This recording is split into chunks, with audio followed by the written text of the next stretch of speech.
ولا ولا قوة إلا بالله العلي العظيم أعوذ بالله من الشيطان الرجيم بسم الله الرحمن الرحيم الحمد لله رب العالمين والعاقبة للمتقين والصلاة والسلام على أشرف الأنبياء والمرسلين ومولانا أبي القاسم محمد۔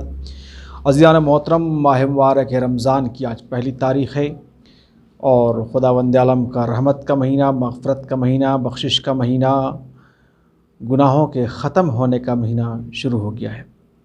جیسا کہ روایت میں ملتا ہے کہ آج کے دن اگر کوئی غسل کرتا ہے اور اس نیت کے ساتھ کرتا ہے کہ روز غسل کرتا ہوں میں پہلے ماہ مبارک رمضان کی سنت قربتاً اللہ، تو اس کا اثر یہ ہوگا کہ سال بھر تک انسان کا جسم تمام بیماریوں سے محفوظ رہتا ہے۔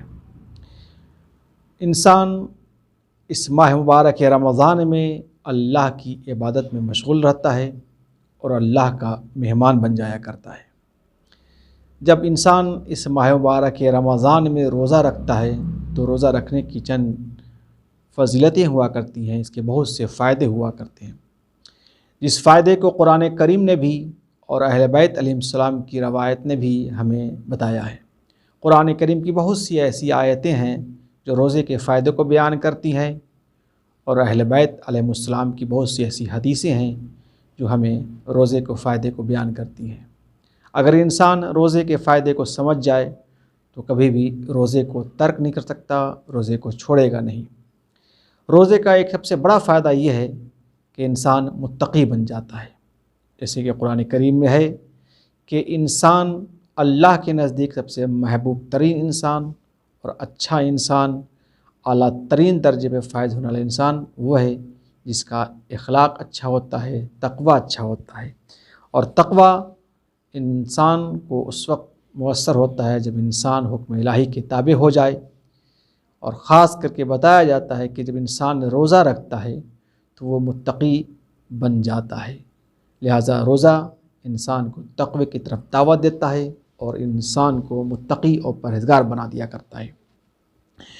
اور پھر ایک حدیث میں دوسرا فائدہ یہ آ رہا ہے کہ جب ایک انسان روزہ رکھتا ہے تو روزہ رکھنے کا اثر یہ ہوتا ہے کہ شیطان کا چہرہ سیاہ ہو جاتا ہے اور اس کی کمر ٹوٹ جاتی ہے۔ مولا کائنات علی ابن ابی طالب علیہ السلام نے جب پوچھا گیا کہ یا علی روزے کے فائدے کیا ہیں، تو بتایا کہ یاد رکھ لو، روزہ رکھنے سے انسان جب روزہ رکھتا ہے، خدا کی فرمانبرداری کرتا ہے اور روزہ رکھتا ہے تو اس کا اثر یہ ہوتا ہے کہ شیطان کا چہرہ سیاہ ہو جاتا ہے اور شیطان کی کمر ٹوٹ جاتی ہے روزے کی حالت میں جب انسان صدقہ دیتا ہے۔ کتنا بہترین ہے کہ انسان سے محفوظ رہنے کے لیے روزہ ہے، اور شیطان کیا ہے؟ انسان کا کھلا ہوا دشمن ہے، جیسا کہ قرآن کریم میں ارشاد ہوتا ہے ان الشیطان عدو مبین، شیطان تمہارا کھلا ہوا دشمن ہے۔ جب انسان کو اس بات کا علم ہو جاتا ہے کہ شیطان ہمارا کھلا ہوا دشمن ہے تو اس دشمن کو شکست دینے کے لیے بہترین وسیلہ یہ ہے کہ ہم روزہ رکھیں، چونکہ روزہ رکھنے سے شیطان کا چہرہ سیاہ ہو جانے لگتا ہے، اور صدقہ دینے سے، یعنی روزے کی حالت میں اگر صدقہ ہم دیتے ہیں تو شیطان کی کمر ٹوٹ جاتی ہے۔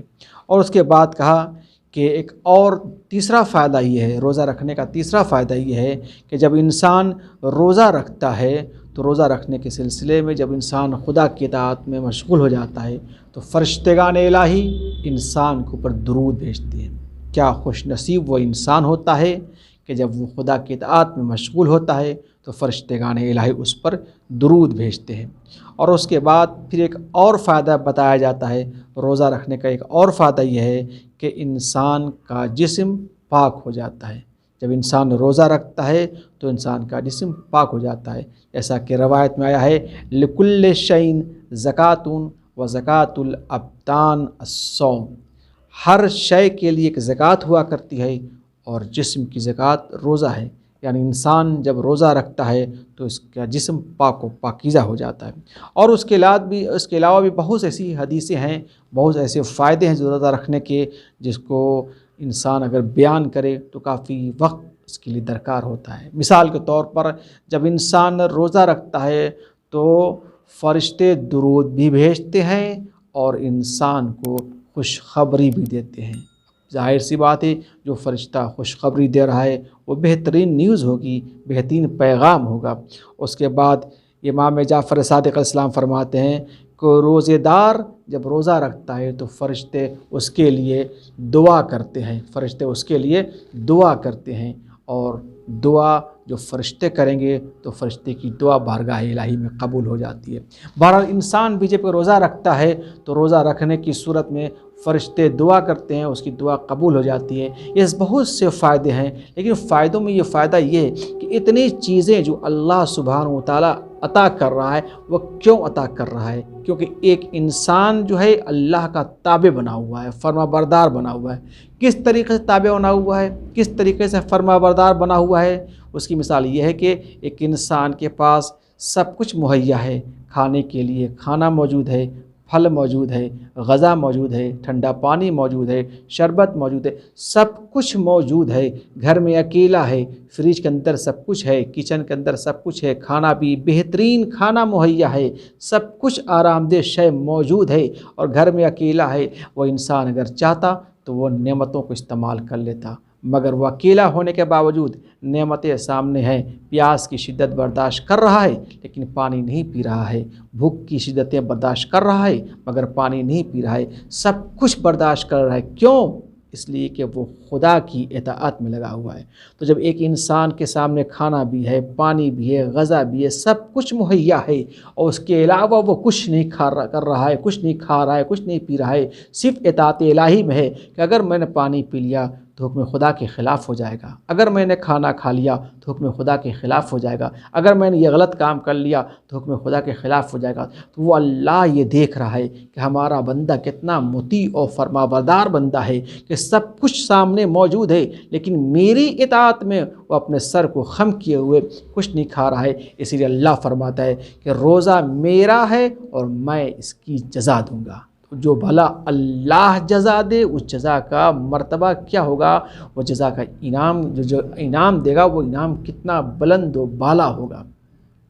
اب سوال یہ ہوتا ہے کہ کن کن چیزوں سے ہمارا روزہ باطل ہو جاتا ہے۔ انشاءاللہ ہم اس پر بحث کریں گے اور سوال و جواب کے سلسلے میں آپ کے سامنے پیش کریں گے۔ پہلا سوال یہ ہے کہ کن چیزوں سے روزہ باطل ہو جاتا ہے؟ تو اس میں پہلی چیز ہے اگر انسان کوئی چیز کھا لے یا پی لے جس کی وجہ سے روزہ باطل ہو جاتا ہے۔ اگر جان بوجھ کر انسان کھانا کھا لیتا ہے یا پانی پی لیتا ہے یا کوئی بھی ایسی شے کھانے والی کو کھا لیتا ہے تو جس کے کھانے سے روزہ باطل ہو جاتا ہے۔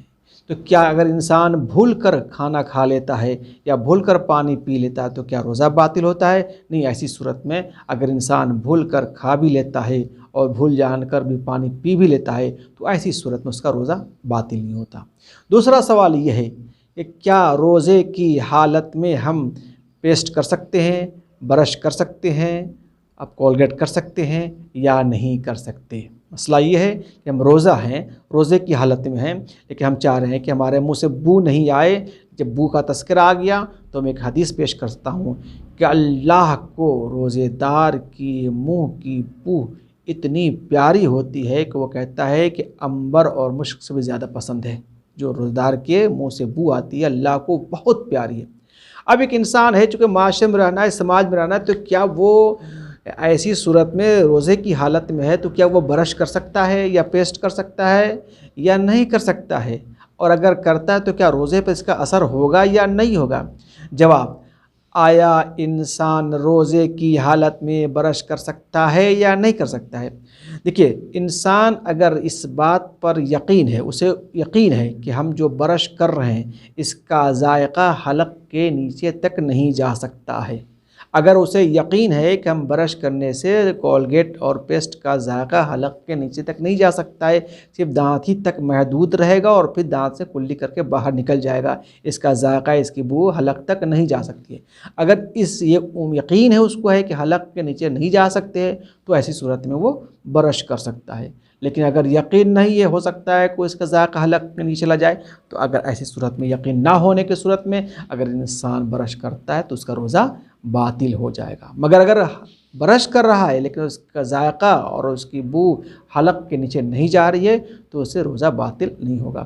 تو ایک کھانا اور پینا، کھانے اور پینے کے ذریعے سے انسان کا روزہ باطل ہو جاتا ہے۔ دوسرا سوال یہ ہے کہ کیا روزے کی حالت میں ہم انجیکشن لگا سکتے ہیں؟ کیا روزے کی حالت میں ہم پانی باڈی میں چڑھا سکتے ہیں یا نہیں چڑھا سکتے ہیں؟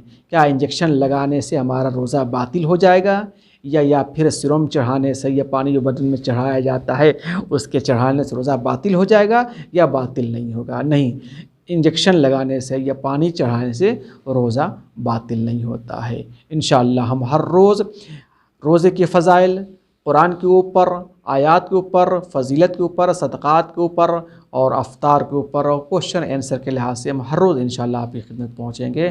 انشاءاللہ امید کرتے ہیں کہ ہمارا اس پیغام کو جہاں جہاں بھی ہو سکے لوگوں تک پہنچائیے۔ والسلام علیکم ورحمۃ اللہ وبرکاتہ۔